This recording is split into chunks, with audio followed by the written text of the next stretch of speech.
तो ये दुनिया जिसमें हम रहते हैं और जिसमें सारे इंसान रहते हैं, वो भी जो इंसान नहीं है, कहते हैं ये दुनिया किसी ने बनाई है। किसी ने सोच समझ के बड़े ही परफेक्ट तरीके से, बड़े ही माइन्यूट डिटेल्स को ध्यान में रख के ये दुनिया बनाई। जैसे कि पृथ्वी और चांद के बीच की दूरी, पृथ्वी और सूरज के बीच की दूरी, अगर वो थोड़ी सी भी इधर उधर हो जाती तो ये दुनिया टिक नहीं पाती। ऐसे ही जो हवा बनाई गई है, जो खाने की चीजें बनाई गई हैं, इंसान बनाए गए हैं, जानवर बनाए गए हैं, ये सब सोच समझ के बनाई हुई चीजें। और खास करके ये दावा करते हैं वो लोग जो एक ईश्वर में मानते हैं। क्या ये सच है? क्या ये दुनिया किसी ने बनाई है, या फिर ये दुनिया अपने आप ही बन गई है?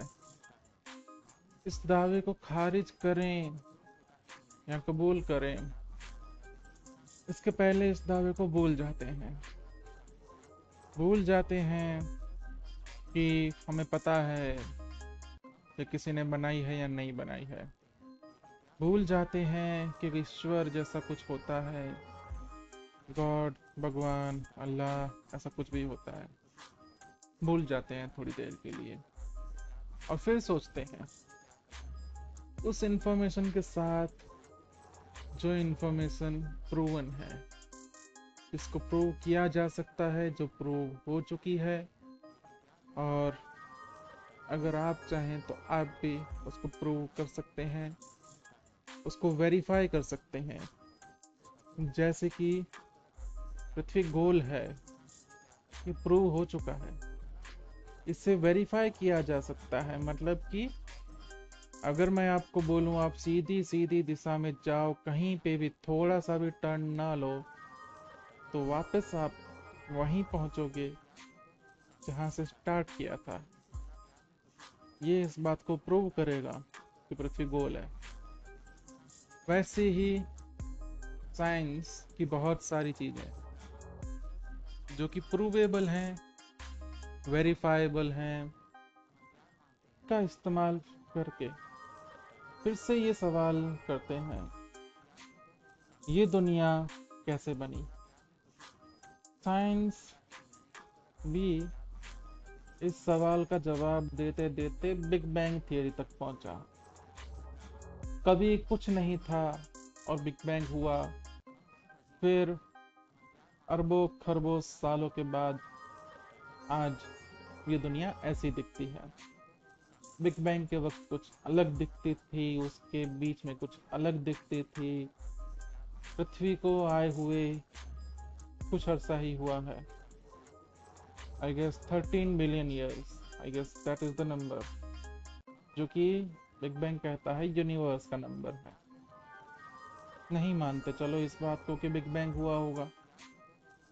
इस सवाल को कुछ और तरीके से सॉल्व करने की कोशिश करते हैं। ये जो आज हमें अपने आसपास दिख रहा है, खाना जो हम खा रहे हैं, रोटी, वो किसी ने नहीं बनाई है, वो हमने ही बनाई है। रोटी जिससे बनती है गेहूं, वो गेहूं हमने बनाए हैं। हम हर कुछ सालों में नए गेहूं बनाते हैं। हर कुछ सालों में हमारे खाने की चीजें बदलती रहती हैं। जो सब्जियां या जो फल या जो अनाज आज हम खाते हैं और हमें लगता है हमेशा से ये ऐसा ही हुआ करता था, ये बात सच नहीं है। हमारा खाना हमेशा से खाने लायक नहीं होता था। पिछले कुछ हजार सालों में शायद उसमें कुछ खास बदलाव ना आया हो, पर इंसान उससे भी पुराने हैं। जैसे कि आज हमें पता है जो केला है उसमें बीज हुआ करते थे, जो कि आज नहीं मिलते। कहीं कहीं पे वो प्रजाति दिख जाती होगी केले की जिसमें बीज भी होते होंगे काले। हमने ये खोज निकाला है कि कभी जो केला आज हम खा रहे हैं बिल्कुल ही सफेद केला, वो नहीं हुआ करता। फिर उसके बाद हमने किया आर्टिफिशियल सिलेक्शन, मतलब कुछ केले थे जो बीज वाले थे और कुछ केले या एकाध केला निकला जो बिना बीज का निकला। हमें वो बहुत अच्छा लगा, हमने बोला चलो ये वाले को उगाते हैं। या फिर ये कुछ इस तरह हुआ हो सकता है, केले में बीज निकलते थे लेकिन हम उस केले को अच्छा मानते थे जिसमें कम बीज हो, और उन केलों की खेती करने पे लग गए जिसमें कम बीज हो। ऐसे करते करते साल, 100 साल, कुछ 1000 साल में हम उस नतीजे पर पहुंचे जहां पे केला बिना बीज वाला हो गया। ऐसे ही हमने जानवरों के साथ भी किया। गाय जो आज बहुत ज्यादा दूध देती है, उसके बच्चे को जरूरत है उससे बहुत ज्यादा, वैसी गाय भी हमने ही बनाई है। ये किसी एक इंसान ने नहीं बनाई है, या फिर ऐसा नहीं हुआ है कि एक गाय थी उसको हमने इंजेक्शन लगाया और वो ज्यादा दूध देने लगी। ये भी एक लंबी एवोल्यूशनरी प्रोसेस है जहाँ पे वो गाय को हम अच्छा खाना देते गए जो ज्यादा दूध देती थी, और उन गायों पे ज्यादा ध्यान देते गए जो कम दूध देती थी, इसी उम्मीद में कि हम ज्यादा दूध ले पाएंगे। और धीरे धीरे धीरे गायों में वो प्रजातियां जो कम दूध देती थी उनका रिप्रोडक्शन कम हो गया, मतलब उसके बच्चे भी नहीं कराना चाहते थे हम। तो उनको हम बच्चे कराने से भी रोक दिए होंगे, या फिर अपने आप उनके बच्चे कम हो गए होंगे, या फिर उनके बच्चे मर जाते होंगे। ये कुछ साल, 2 साल, 5 साल या फिर कुछ जनरेशन की बात नहीं है, ये कुछ हजारों सालों की बात है। हमने वैसा ही काम कुत्तों के साथ किया है। कुत्ते कुछ 1000 साल पहले नहीं हुआ करते थे, सिर्फ और सिर्फ सियार हुआ करते थे, जंगल में रहते थे। उनसे धीरे धीरे धीरे करके कुत्ते बनाए हमने, और आज कुत्तों की वैरायटी बना ली हमने। सब्जी, फल, ये सब पे आज तो हम बहुत ज्यादा तेज तरीके से एक्सपेरिमेंट कर पाते हैं। आज हम आर्टिफिशियल फ्रूट्स बना चुके हैं, जिसको तो हम आर्टिफिशियल बना के बेचते भी हैं। तो अगर कोई कह रहा है कि ये दुनिया किसी ने बनाई है, तो क्या उसने कुत्ते बनाए हैं? नहीं। क्या उसने गेहूं बनाए हैं? नहीं। उसने क्या बनाया था? जंगल और इंसान। और फिर हम इवॉल्व होते होते यहाँ तक पहुंचे हैं कि आज हम रोबोट बना सकते हैं। मान लेते हैं कि आसपास का जो खाना है हमारा, या जो जानवर हैं, वो आर्टिफिशियल सिलेक्शन या अपने आप नहीं आए, लेकिन वो कुछ बदल, पहले कुछ अलग थे आज कुछ अलग है। उससे क्या साबित होता है? उससे ये थोड़ी साबित होता है किसी ने बनाया नहीं है। इंसान को किसने बनाया? जब हम ये जान चुके कि हजारों लाखों सालों से सियार कुत्ता बन सकता है, ना खाने लायक सब्जी खाने लायक बन सकती है, जो इंसान नहीं था वो इंसान बन सकता है, यही बात डार्विन को पता लगी थी। डार्विन के दिमाग में यही बात आई होगी शायद, और वो इसी सवाल का जवाब ढूंढने की तो कोशिश कर रहा होगा शायद, कि इंसान कहाँ से आए। और हमने की थोड़ी रिवर्स इंजीनियरिंग, हमने थोड़ा समय को पीछे जाके देखा, जहां तक हम देख पाते थे। जहां तक हम नहीं देख पाते थे वहां पे हमने साइंस का यूज करके पीछे देखने का ताकत जुटाई। कार्बन डेटिंग और पता नहीं क्या क्या तकनीकें हैं, जिससे हम किसी चीज की ओरिजिनल डेट पता लगा सकते हैं। इंसान मरा तो कितने सालों पहले मरा। आज हमारे पास बहुत सारे डेटा हैं और उसको जोड़ जोड़ के हम क्या से क्या बना सकते हैं। हम कार्बन डेटिंग में कुछ ऐसा ही लॉजिक लगाते हैं। कुछ अणु या कुछ तत्व इस पर्टिकुलर तेजी से खराब होते हैं। अगर वो इस मात्रा में है, उसको इस मात्रा में या इस पोजीशन में पहुंचने में कुछ समय लगा होगा। फिर हम उस मात्रा को जांच करते हैं और फिर हम पता लगाते हैं कि ओरिजिनल ये कुछ ऐसा होगा, आज ये कुछ ऐसा है, तो उसके पीक में वो कैसा होगा। ये साइंस है जो हमें सिखाता है। जिस तरह वो सब चीजें जो पहले नहीं हुआ करती थी और आज हैं, उसी तरह इंसान भी पहले नहीं हुआ करते थे और आज हैं। किसी को इंसान बनाने की जरूरत है ही नहीं, ना कभी थी।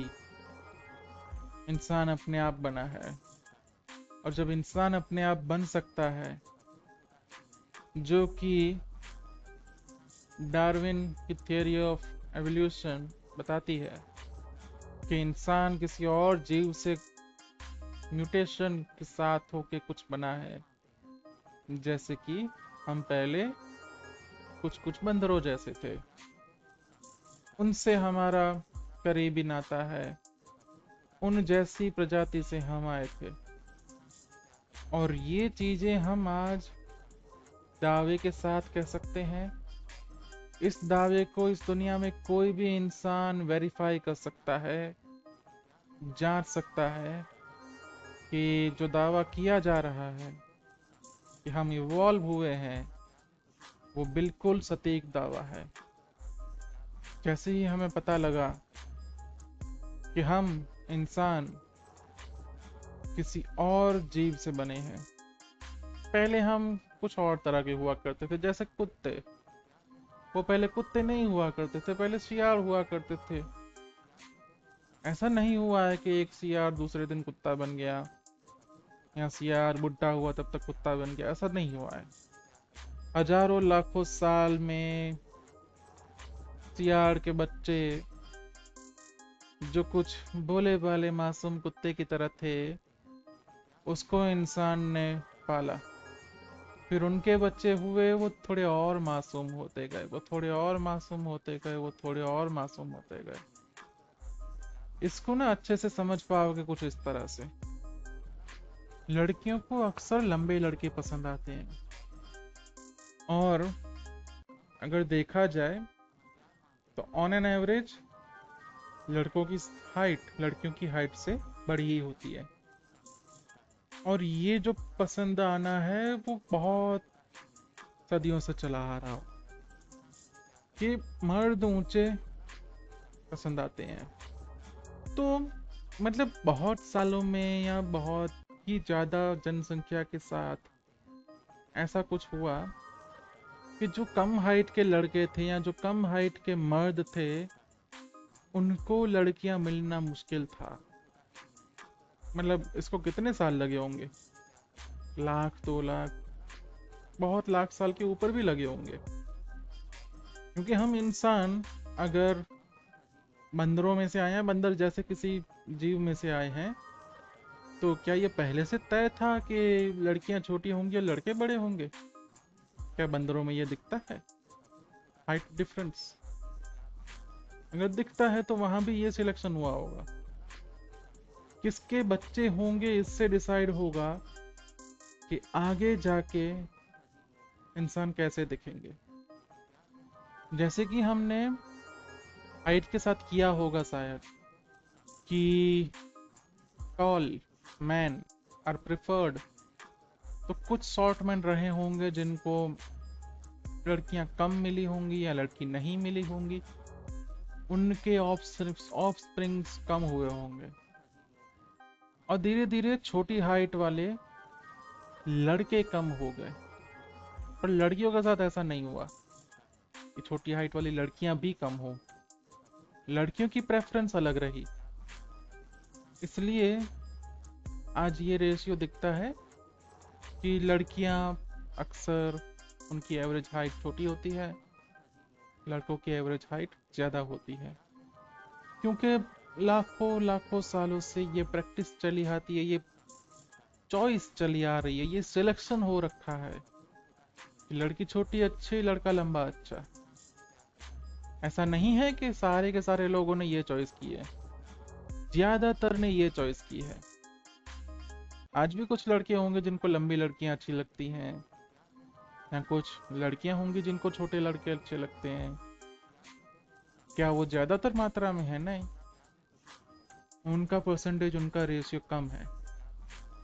तो ज्यादातर जो आज भी सिलेक्शन होगा वो ऐसा ही होगा कि लंबे लड़कों को लड़कियां मिलेंगी जल्दी। और लंबे भी मतलब क्या, जो कुछ लिमिट में लंबे हों। बहुत लंबे लड़के भी सिलेक्शन से बाहर होने हैं, ठीक है। ऐसा भी नहीं है कि बहुत लंबा लड़का नहीं, मतलब जितने लड़के लड़कियों को पसंद आते हैं तो वैसा सिलेक्शन सिलेक्शन होता जाएगा। और धीरे धीरे ये जो एक्सेप्शनल केसेस हैं, बहुत लंबा लड़का या बहुत छोटा लड़का, ये कम होते जाएंगे, जो कि आज ऑलरेडी कम है। वैसा सही हमने कुछ सीआर के साथ किया, किसी एक इंसान ने नहीं किया, इंसानों की जनरेशन्स ने किया। तो ये दावा करना कि इंसान को किसी ने बनाया, गलत है। इंसान को किसी ने नहीं बनाया। फिर तुम पूछोगे फिर जीव को किसी ने बनाया?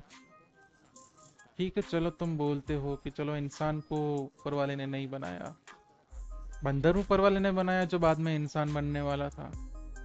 या बंदर के ऊपर जो जीव था उससे पहले हम जो थे, उस सबसे पहले हम जो पानी में रहते थे, पानी में जो बना हुआ पहला जीव वो ऊपर वाले ने बनाया। तुम ये दावा ठोक लोगे? ठोक लो कि पानी में बनने वाला पहला जीव ऊपर वाले ने बनाया। मतलब आज तुम ये बोलते हो कि आदम पहला था, साइंस ने उसको बोल दिया आदम पहले आया ही नहीं था। फिर तुमने बोला जो आदम की बात कर रहे हैं वो आदम वही था जिसको तुम अपना पूर्वज बोलते हो, बंदरों जैसा हो सकता है। फिर आके हम इंसान बने हैं, फिर आके हमारा इवोल्यूशन, मतलब आदम से ही इवॉल्व हुए हम। तो तुम ये बोल रहे हो कि 1400 साल या फिर 3-4 हजार साल में हम आदम से ये बने हैं? इतना जल्दी तो इवोल्यूशन नहीं होता। फिर तुम एक नई थियरी लेके आ जाओगे कि वो जो सबसे पहला जीव जो थियरी ऑफ एवोल्यूशन के हिसाब से पानी में रहता था, सिंगल सेल ऑर्गेनिज्म था, वो ऊपर वाले ने बनाया, वो ईश्वर ने बनाया। पर हम तो ईश्वर से ही आए हैं। कर लो ऐसा दावा, इसमें तुम्हारा ही नुकसान है। तुम ही नहीं छोड़ना चाहते ईश्वर को। अगर ऐसा दावा तुम्हें करना है तो आज का जो ईश्वर है वो तो काम नहीं आएगा तुम्हें। ना ही मुसलमानों का ईश्वर, ना ही क्रिश्चियंस, क्योंकि उनका दावा तो है सीधे इंसान बने हैं। आज के धर्म खारिज हो गए, फ्यूचर में कोई और धर्म आएगा, या फिर आज ही कोई धर्म ऐसा बोलेगा कि हमने सबसे पहले बनाया जीव। जैसे हिंदू बोल सकते हैं कि वो जो लिंग था वही एक कोसी जीव था, वो शिवलिंग का लिंग जिससे पूरी सृष्टि का जन्म हुआ, ऐसी ऐसी कुछ बातें करते हैं। पर समझदारी इसी में है, ये मान लिया जाए इंसान को किसी ने नहीं बनाया, इंसान को ही अल्लाह ने नहीं बनाया या किसी ईश्वर ने नहीं बनाया। तो फिर ये मान के क्या ही फायदा कि इस दुनिया को ईश्वर ने बनाया रहा होगा ना। ऐसे कैसे अचानक से दुनिया बन गई, कैसे अचानक से इंसान बन गए कि इंसान को किसी ने नहीं बनाया? बहुत बड़ा सवाल जिसका जवाब था हमारे पास हो जाता है। अब हमें उस सवाल का जवाब नहीं मिलता कि हमें क्यों बनाया गया है। हमारा मकसद क्या है? अब ये सवाल का जो जवाब है वो हमें नहीं मिल पाता, क्योंकि पहले आसानी से दे सकते थे। ऊपर वाले ने हमें बनाया है कि पूजा करने के लिए या फिर कर्म करने के लिए, या जो भी बोलो, ऊपर में ये करने के लिए बनाया है। और यही है बस the biggest question of the life, why do I exist? मैं क्यों हूँ यहाँ? जीवन का मकसद क्या है? मुझे अपनी जिंदगी में करना क्या है? इसका जवाब ऊपर वाले ने दे दिया। जब तुम कहते हो कि ऊपर वाला शायद नहीं होगा, क्योंकि तुम्हें ऊपर वाले ने नहीं बनाया, तुम तो अपने आप बन चुके हो, फिर तो बहुत बड़ा सवाल आ जाता है, मैं क्यों बना? मेरा मकसद क्या है फिर? मुझे जब पूजा अर्चना इबादत करने के लिए नहीं बनाया गया, मुझे क्यों बनाया? वैसे ये सवाल ज्यादातर इंसान खुद से कभी नहीं पूछते हैं, उनको जरूरत ही नहीं पड़ती, क्योंकि हमने इस सवाल का जवाब ईश्वर के होने से दे दिया था बहुत साल पहले, और उस जवाब को हम फॉलो नहीं करते। प्रैक्टिकली ईश्वर का इस्तेमाल वहीं वहीं करते हैं जहां हमें जरूरत है, ना कि जहां ईश्वर ने बोला हो। पर भारत में 90% आबादी या उससे भी ज्यादा शायद किसी न किसी ईश्वर में, किसी न किसी धर्म में मानती है, और बहुत अच्छे से मानती है। कहाँ पूजा करेंगे हम, कि नहीं है। धर्म ने हमें बोला था तुम्हारा मकसद पूजा करना है, अच्छे काम करना है, ये वो सब करना है।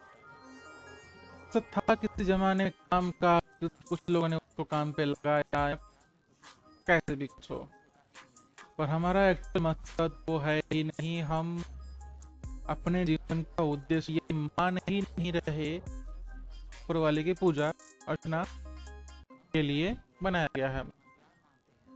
हमारी लाइफ का मकसद क्या बनता है? हमारी लाइफ का मकसद वही होता है जो हमें बोला जाता है। पैदा होते हैं, बड़े होते हैं, हमें पता लग जाता है कि मुझे लाइफ में ये करना है। कुछ लोगों को नहीं लगता, सीधे सीधे पता है, बट ठीक है, तब भी सबके पास करने को कुछ ना कुछ होता है। जैसे कि हमारे समाज में पैदा हुई सारी लड़कियों का मकसद शादी करके बच्चे पैदा करना है, घर गृहस्थी संभालना है। अगर ऊपर वाला ना भी करे, तो भी हम यही कराने थे उससे, क्योंकि समाज है हमारा, उस समाज के लिए लड़कियों का गृहस्थी संभालना बहुत जरूरी है। तभी तो मर्द काम कर पाएंगे, बड़े बड़े काम।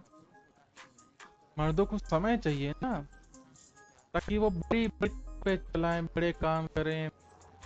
वो समय दे पाती हैं औरतें। अपने इस समाज में मर्दों का काम भी तय करके रखे।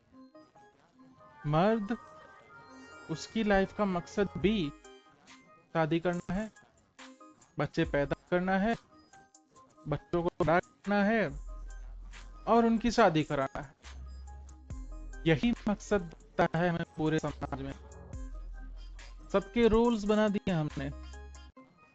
औरत खाना पकाएगी, बहू बनेगी, फिर से खाना पकाएगी, माँ बनेगी, अपने लिए, अपने बच्चे के लिए, अपने पति के लिए, और पूरे फैमिली के लिए खाना पकाएगी, बस खाना पकाएगी। अच्छा अच्छा खाना पकाएगी, और अच्छा खाना पकाएगी, और खाना पकाएगी। खाना पकाने के साथ साथ वो परिवार के कपड़े सिलने का काम करेगी, कपड़े धोएगी, और घर की साफ सफाई करेगी। जो सारे बोरिंग काम हैं, जो काम करने के बाद सीधा सीधा पैसा नहीं मिलता, वो सारे काम, फ्री वाले काम और करेंगी। पता नहीं कितने घंटे जा सकते समाज की बात करते हुए। हमने समाज को क्या बनाया हुआ है, खैर आज नहीं, भी और आज तो बस हम यही बात कर रहे हैं कि ये दुनिया अपने आप बनी है, इंसान अपने आप बना है। तुम अपने आप को कुछ बोलते हो, तुम्हारा कुछ नाम है, जो सुखी हो या दुखी होते हो भी में हो। नहीं नहीं, हमें तो हमारे पेरेंट्स ने बनाया है घंटा। हमें तो पेरेंट्स ने बनाया है। दुनिया में ऐसे बहुत सारे पेरेंट्स हैं जो बहुत मेहनत कर रहे हैं बच्चा बनाने की, उनसे बन नहीं रहा। अगर पेरेंट्स के चाहने से बच्चा हो जाता जाता। तुम्हें तुम्हारे पेरेंट्स ने नहीं बनाया, तुम्हारे पेरेंट्स में वो कोई ताकत है ही नहीं कि वो तुम्हें बनाते। कड़ी हो, एक कड़ी, उस एवोल्यूशन में, जो एवोल्यूशन बिलियंस ऑफ ईयर्स, अरबों खरबों साल से चल रहा है, चालू हुआ था पानी में पलने वाले वो एक कोसी जीव से। कोसी जीव और मल्टी सेलुलर ऑर्गेनिज्म, थोड़ा सा बेहतर जीव, उसके बीच में करोड़ों अरबों कड़ियां थी। फिर उनसे बना मछली, के बीच भी करोड़ों अरबों थी। फिर रेंगने वाले, पानी से बाहर आने वाले, उड़ने वाले, पेड़ पे रहने वाले, ऐसे ऐसे करके पता नहीं कितने ही जीवों की श्रृंखला से, कितने ही आज के जीव से होकर हम बंदर जैसे जीव से हो, फिर हम इंसान बने हैं। के बीच अरबों खरबों और खरबों कड़ियां थी। आदि मानव से लेके मॉडर्न ह्यूमन तक वो इंसान बन चुके हैं जो रोबोट बना सकते हैं। और वो इंसान, खाना ढूंढने में भी तो दिक्कत होती थी, उसके बीच भी वो खरबों कड़ियां थी। का जो जीव है और फ्यूचर में जो जीव बनने वाला है, तुम बस एक कड़ी हो। तुम किसी की भी मर्जी से नहीं आए हो। ये भ्रम मत पालो। तुम्हारे माँ बाप तुम्हें पैदा करना चाहते थे, जाता है ना। तुम सच में किसी की चाहत का या किसी का डिसीजन नहीं हो, तुम बस हो। तुम्हें तो होना ही था। बहुत ही मतलब थोड़ी जैसे हंसी जैसा कुछ होता है, मोशन में बह जा रहा, वापस आते हैं। अरे माँ बाप की चॉइस से तुम बने हो, ये भ्रम। तुम्हारे माँ बाप तुम्हें बिल्कुल नहीं बनाना चाहते। वो तुम्हारे पैदा होने के बाद के 2-3 साल पहले ही जीत चुके होते, और उनके पास फ्री विल होती, मतलब किसी का प्रेशर नहीं होता बच्चा पैदा करना है। प्रेशर तो आज भी नहीं होता ना, बच्चे तो हम अपनी मर्जी से पैदा करते हैं। ये पूरी सोसाइटी हमसे बहुत सारी चीजें इस तरह कराती है कि हमें लगता है वो हमारी मर्जी से हो रही है, लेकिन बहुत ज्यादा प्रेशर होता है सोसाइटी का जो कि दिखता नहीं है। शादी करना, बच्चे पैदा करना, बच्चों को पढ़ाना, बच्चों की नौकरी लगवाना, बच्चों की फिर से शादी करना, फिर उनके बच्चे करवाना, अब का पूरा काम काज समाज ने गढ़ा है। अगर सच में चॉइस होती कि पेरेंट्स अगर चूज करते होते, तो कुछ पेरेंट्स चूज करते ना कि बच्चे नहीं करने हैं। कौन सा पेरेंट तुम्हें दिखता है जो चूज करता हो कि बच्चे नहीं करने हैं? अगर ये चॉइस का मामला होता, ये मामला चॉइस का नहीं है, ये प्रेशर का ही मामला है। क्योंकि तुम पैदा हुए थे शादी करने के लिए, तुम्हें बड़ा करते करते तुम्हारे आसपास के जितने भी लोग थे, जो समाज था तुम्हारा, वो तुम्हें शादी करने पे प्रेरित करता है, तुम्हें शादी के लायक बनाता है, वो लड़की हो या लड़का। लड़कियों को खासकर तुम्हारी शादी करते वक्त धूमधाम से बैंड बाजे के साथ नाच नाच कर तुम्हारी शादी कराता है। तो वरना शादी तुम्हारी हो रही है, बीवी तुम्हें मिलने वाली है, सुहागरात तुम्हारी होगी, मजा तुम्हें आएगा। वो लोग क्यों नाच रहे हैं? वो तो पैसे भी अपनी जेब से 500 रुपए जो भी पैसे हैं वो शादी में देने हैं, तो पैसे जा रहे हैं, उसके बाद भी खुश क्यों है कि शादी तुम्हारी हो रही है? कि ये समाज का हिस्सा है और तुम भी वो हिस्सा हो जो दूसरों की शादी में नाचोगे, जो तुम्हें शादी पहुंचाएंगे। तुम्हें शादी कराई क्यों गई है? ताकि तुम बच्चे पैदा करो, तो यही समाज तुम्हें बच्चों तक भी पहुंचाएगा। क्या हम उनकी तरफ नीची नजर से नहीं देखते जिनके बच्चे नहीं हो जाते हैं, जिनके बच्चे हो नहीं पाते हैं? उनके सामने शायद हम उन पे रहम कर लें, अच्छी बातें कर लें, लेकिन पीठ पीछे क्या बोला जाता है पता नहीं है। ये कर रहे हैं वो वैसा का वैसा नहीं है जो हमने सियार को कुत्ता बनाने के लिए किया था, या गाय को ज्यादा दूध देने के लिए किया था। ये वही कर रहे हैं हम। उन कम पसंद करना जिनके बच्चे नहीं है, उनकी समाज में जगह अलग होती है।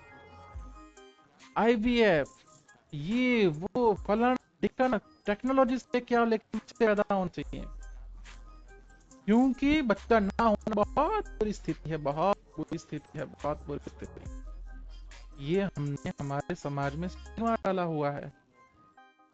सबसे हटकर अगर तुम्हें रैशनली दिखाया जाए कि पैदा करने के ये कॉन्सिक्वेंसेस हैं, बच्चा पैदा ही नहीं करना होता, बच्चे का ख्याल रख के उसको बड़ा करना होता है, बड़ा करने के बाद वो बच्चा क्या करेगा वो तुम्हारी जिम्मेदारी है। इतनी जिम्मेदारी अगर एक फ्री माइंड के ऊपर रखी जाती, पूछा जाता क्या ये जिम्मेदारी चाहिए, एक समाज जिसको ना छूता, तो कभी भी चॉइस नहीं करते कि बच्चा करना है।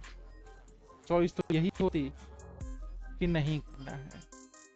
या अगर चॉइस होती भी कि कर लेना है, कुछ हमें वेरिएशंस दिखते लोगों के बीच, कुछ चॉइस नहीं कर रहे, कुछ कर रहे हैं, जो भी है। बच्चा करना अच्छा है या बुरा है, ये हमने समाज में पहले से तय करके रखा। वो सही है या गलत, उस पर डिबेट की जा सकती है। मेरी बात का पॉइंट ये है, तुम तो ये समझ रहे हो कि तुम अपने माँ बाप की मर्जी या उसके प्यार या उनकी चाहत नतीजा हो, जो पैदा हुए हो, बिल्कुल बकवास बात है। तुमको तो पैदा होना ही, तुम दो लोग की पैदाइश नहीं हो, तुम पूरे समाज रिजल्ट हो।